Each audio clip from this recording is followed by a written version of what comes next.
नमस्ते दोस्तों।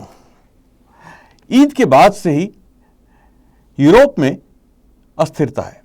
अस्थिरता किस लिए? एक व्यक्ति द्वारा कुरान को जला दिया गया।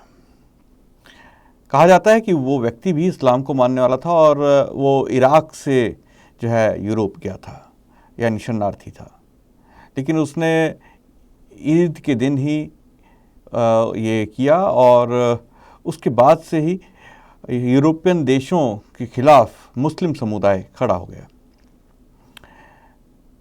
कुछ लोगों का कहना है जो मुस्लिम देशों के साथ हैं, यानी ओपेक ज़्यादातर देश जो मुस्लिम इस्लामिक देश हैं, ये जो हैं ये कहते हैं कि दुनिया भर में इस्लाम के नाम पर इस्लामोफोबिया फैलाया जा रहा है। वहीं America, Canada, France, Australia, New Zealand जैसे बहुत सारे देश हैं जिनका कहना है नहीं, ये इस्लामोफोबिया जैसी कोई भी चीज़ नहीं है। कई बार इस्लामिक राष्ट्रों का कहना है कि ये बहुत सारे जो यहूदी देश हैं या जो क्रिश्चियन देश हैं वो लोग भी इस तरह की धारणा को दुनिया भर में फैला रहे हैं और समय समय पर इसी बात का आरोप भारत पे भी लगता रहा है। आज इसी पे हम चर्चा करेंगे। हमारे साथ मौजूद हैं जाने माने समाज सेवी और समाजशास्त्री श्री कुलदीप विद्यार्थी जी। कुलदीप जी, आपका बहुत बहुत स्वागत है हमारे इस कार्यक्रम में। कुलदीप जी, आज इस कार्यक्रम में हम चर्चा करेंगे इस्लामोफोबिया के बारे में। विभिन्न मंचों से, पाकिस्तान हो, तुर्की हो या अन्य कुछ इस्लामिक राष्ट्र, वो विभिन्न देशों के खिलाफ, भारत के खिलाफ तो हमेशा बोलते ही हैं कि भारत में अल्पसंख्यकों यानी मुसलमानों के खिलाफ इस्लामोफोबिया का जो माहौल क्रिएट किया जा रहा है उसके लिए वो वर्तमान सरकार को भी दोष दे देते हैं। लेकिन आए दिन अन्य देशों के लिए, जिसमें अमेरिका मौजूद है, कनाडा है और कई फ्रांस जैसे देश जो हैं, स्वीडन जैसे देश जो हैं, उनको भी ये कहा जा रहा है कि यूरोप में भी इस्लामोफोबिया फैलाया जा रहा है। आखिर आपको क्या लगता है कि इस्लामोफोबिया का सच क्या है?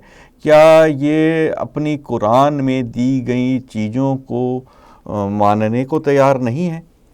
जी, बहुत बढ़िया, धन्यवाद। आपने बहुत बढ़िया प्रश्न किया अमित जी। ये जो इस्लामोफोबिया जो शब्द है 1923 में इसकी उत्पत्ति हुई थी। 1923 से चल रहा है, ऐसे नहीं।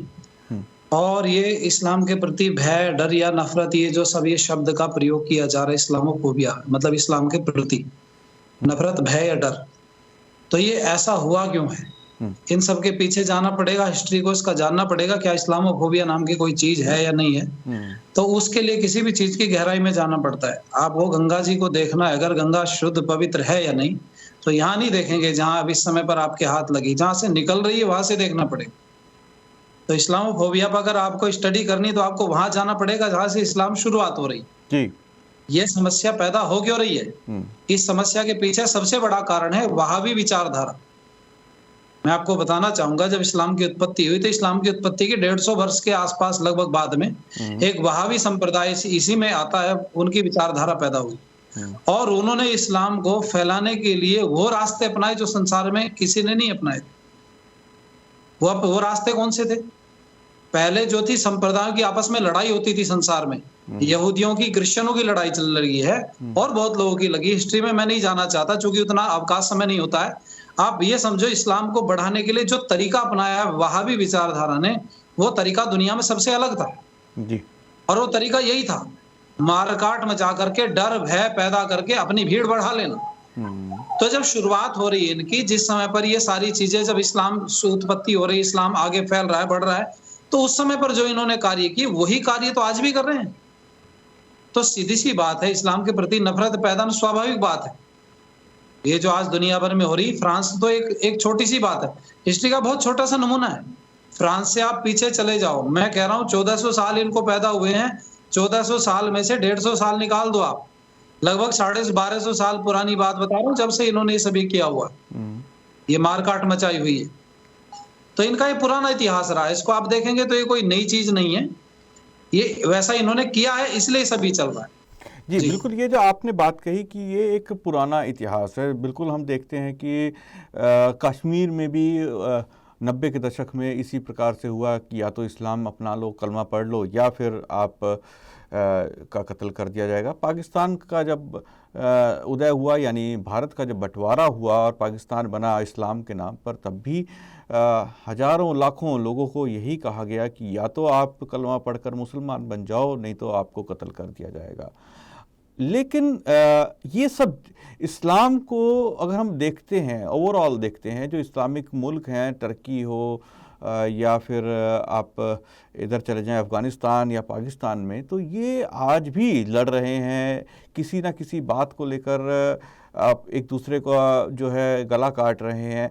इसमें बहुत सारी चीज़ें जब देखी जाती हैं, जैसे अब हम अफ़गानिस्तान की बात कर लें, अफ़गानिस्तान में सरेआम फांसी पर लटका दिया जाता है, हाथ काट दिए जाते हैं, महिलाओं के साथ बदसलूकी यानी उनको सरेआम पत्थरों से मारा जाता है, उनको कोड़े लगाए जाते हैं अगर वो स्कूल जाना चाहती हैं।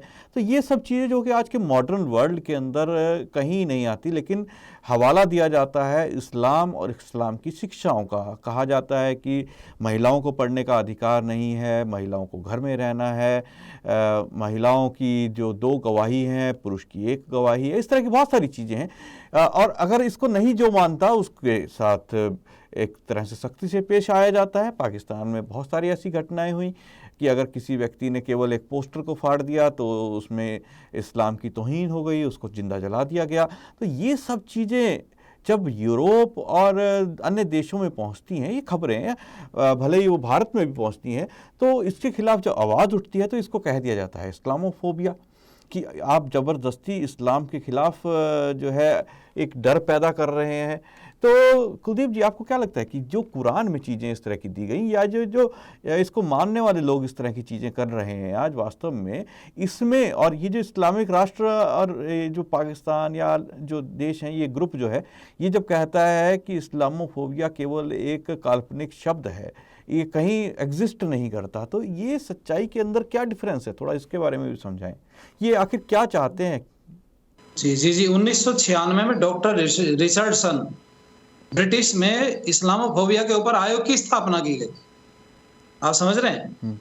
तो वो यही स्टडी करने के लिए थी क्या वास्तव में ऐसा है या नहीं। 1996 की बात कर रहा हूं मैं, आज की बात नहीं कर रहा। और दूसरी बात मैं आपको कहूंगा, ये आज दुनिया में देखने के लिए मिल रहा है। इन्होंने जितने भी मुल्क बनाए अपने, जितने भी देश इन्होंने बनाए, वो शांति के लिए बनाए कि हम जब हमारा छत्र आ जाएगा, इसमें हमारा शासन हो जाएगा तो शांति आ जाएगी। लेकिन कमाल की बात यह है, एक भी देश दुनिया में ऐसा नहीं है जो इस्लाम के नाम पर बंटवारा होकर अलग हुआ हो और वहां शांति हो। ये तो शुद्ध इनका जो पूरा प्रोपेगेंडा, मैं इसको कहूंगा, ये पूरा का पूरा राजनीति से प्रेरित है।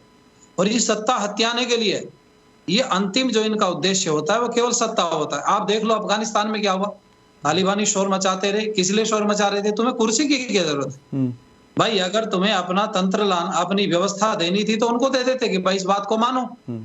लेकिन आप देखो जरा, पंचतू जहां पर वो लड़ रहे थे पंचशील में, और जो भागा अफगानिस्तान से, जिसको इन्होंने भगाया देश के प्रधानमंत्री को, आप सोचो जरा अफगानिस्तान में क्या किया इन्होंने, राजनीति पर कब्जा कर लिया। अब कहां गया तालिबान? अब खत्म होगी बात। ऐसे ही पाकिस्तान है, ऐसे ही बांग्लादेश है। ये केवल और केवल शुद्ध राजनीति की भेंट है। आप सब देखेंगे ये इनका जो प्रोपेगेंडा है, पूरा भय दिखा करके, डर दिखा के, भीड़ इकट्ठी करके, जोड़ करके, एक जगह वोट डाल करके, क्योंकि लोकतंत्र है, और वोट डाल करके सीट हासिल कर लेना है। फिर उसके बाद में आपस में झगड़े मचते हैं।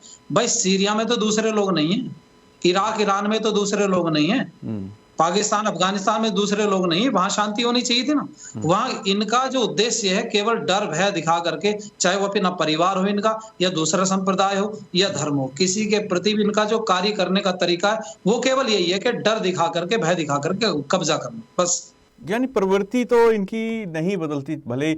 और दूसरा कुलदीप जी, एक चीज़ और भी देखी है कि लोग कहते हैं कि आप अगर जो इन कुरान के अंदर कहा गया है, शायद मैं गलत भी हूँ, ये कहा गया है कि जो अल्लाह के प्रति मोमिन होगा, यानी जो व्यक्ति जिहाद करेगा, वही आखिरत पे उसको जो है जन्नत मिलेगी। अगर जब तक जिहाद नहीं करेगा कोई व्यक्ति, तो वो कितना भी कुछ भी कर ले तो उसको जन्नत नहीं मिलेगी। जिहाद और ये सब तो ये पुस्तक के अंदर लिखा ही हुआ है, और ये करना एक तरह से इनके लिए मस्ट है, नहीं तो उसको एक आखिरत पे जन्नत नहीं मिलेगी।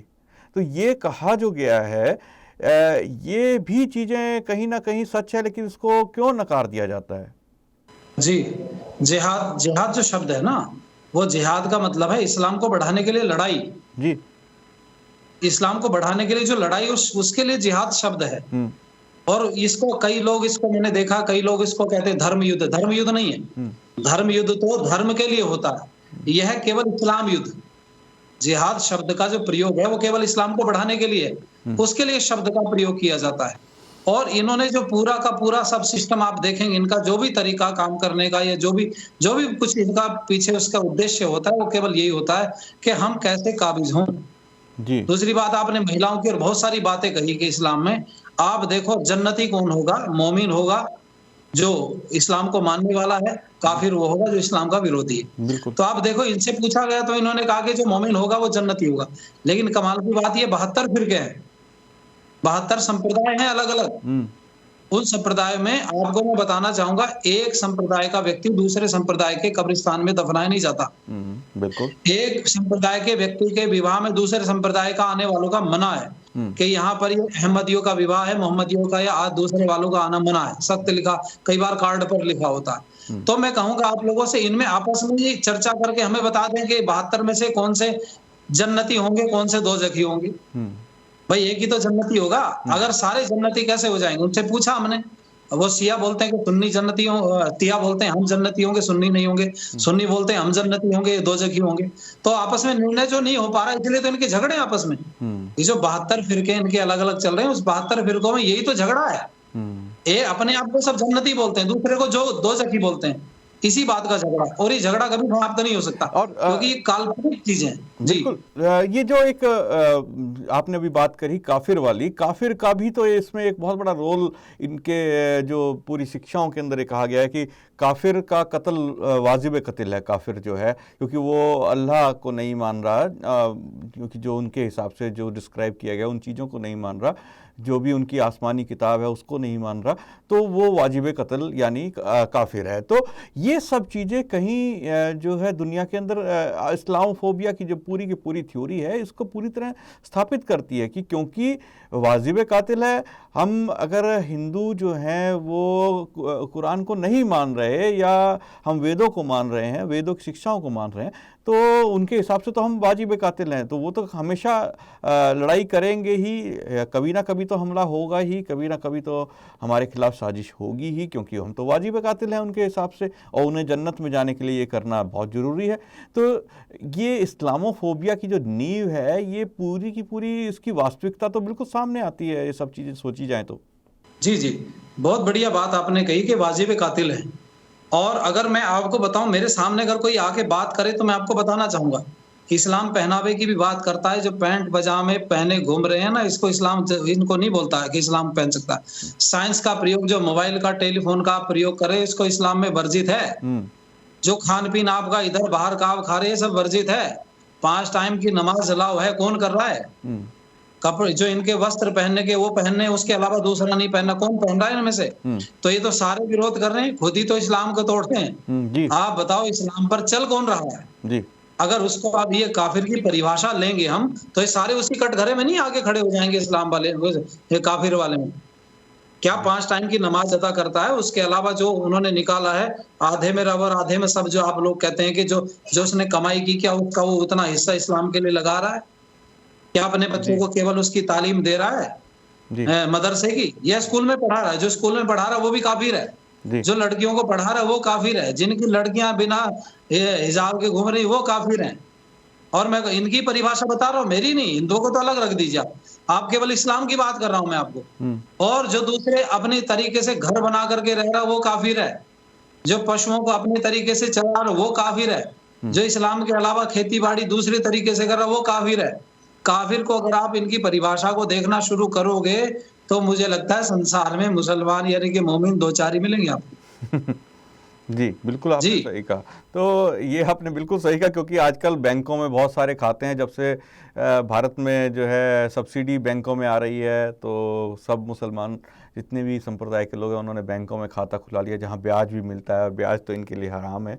लेकिन फिर भी खाता खुलवा रखा है। तो ये सब चीज़ें तो हैं, लेकिन हम आज बात कर रहे थे इस्लामोफोबिया की, और जो चीज़ें आज सामने आती हैं पूरे की पूरी, जो एक आपने बताया कि वहाबी संप्रदाय के द्वारा शुरू किया कि इस्लाम से या तो आप डरो या आप इस्लाम को स्वीकार कर लो, तो ये जो चीज़ है कहीं ना कहीं पूरी दुनिया में आज फैल चुकी है, और ख़ास तौर पे यूरोपीय देशों में इसके खिलाफ आवाज़ उठ रही है। चाइना के अंदर जो है विगर मुसलमानों को दबा दिया गया है, उनकी मस्जिदों को हटा दिया गया है। ये बात अलग है कि क्योंकि चाइना एक बहुत बड़ी इकनॉमिक एंड सुपर पावर है, तो उसके खिलाफ बोल नहीं सकते। पाकिस्तान भूखा मर जाएगा, तुर्की और जो अन्य कई से देश हैं उनके पास चीज़ें पहुंचनी बंद हो जाएंगी। तो ये सब चीज़ें आज इस्लामोफोबिया की जो ये अवधारणा है पूरी की पूरी, इसको कहीं ना कहीं सही साबित करती है कि हाँ, कहीं ना कहीं इस्लामोफोबिया तो फैलाया जा रहा है। और भारत में भी आज वामपंथी विचारधारा से जुड़े लोग जो हैं वो इसको प्रोटेक्ट करते हैं कि हम जो है पंथ निरपेक्ष राज्य हैं, यहाँ पर कुछ भी कहने बात करने इसकी पूरी की पूरी छूट है। ये बिल्कुल सही है, हमारा संविधान इसकी पूरी छूट देता है, लेकिन ऐसा नहीं हो रहा। आज एक संप्रदाय को अलग तरह से ट्रीट किया जाता है, दूसरे को अलग तरह से। अगर किसी भी मुस्लिम द्वारा कुछ इस तरह की चीज़ की जाती है तो उसको दबाने का प्रयास किया जाता है। पूरे पूरे संप्रदाय द्वारा एक पूरी पूरी लॉबी लग जाती है उन चीज़ों को दबाने में।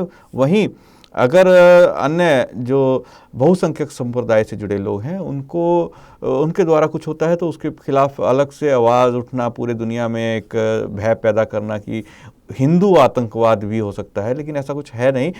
लेकिन इस्लामोफोबिया कुछ अवधारणा हाँ हवा हवाई नहीं है, ये बिल्कुल सही है। इसके बारे में हम इस कार्यक्रम में आगे भी चर्चा करते रहेंगे। एक आशा करते हैं हम और नए गेस्ट जो हैं और इससे जुड़े हुए भी इसमें और जोड़ें। कुलदीप जी, आज आप हमारे साथ जुड़े और आपने बहुत सारी चीज़ें बताई हैं। अभी इस पर और भी चर्चा हम करेंगे अगले आने वाले एपिसोड्स में। आज मुझे आज्ञा दीजिए, आप जुड़े, आपका बहुत बहुत धन्यवाद। दोस्तों, कल फिर मुलाकात होगी एक नए मुद्दे और एक नए विषय के साथ। आज मुझे आज्ञा दीजिए, नमस्ते जी।